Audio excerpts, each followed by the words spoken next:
हीच मुची प्रार्थनान, हेच मुचे मागणी.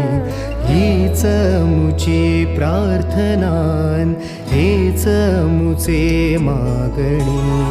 माणसाने माणसाशी माणसासम वागणे.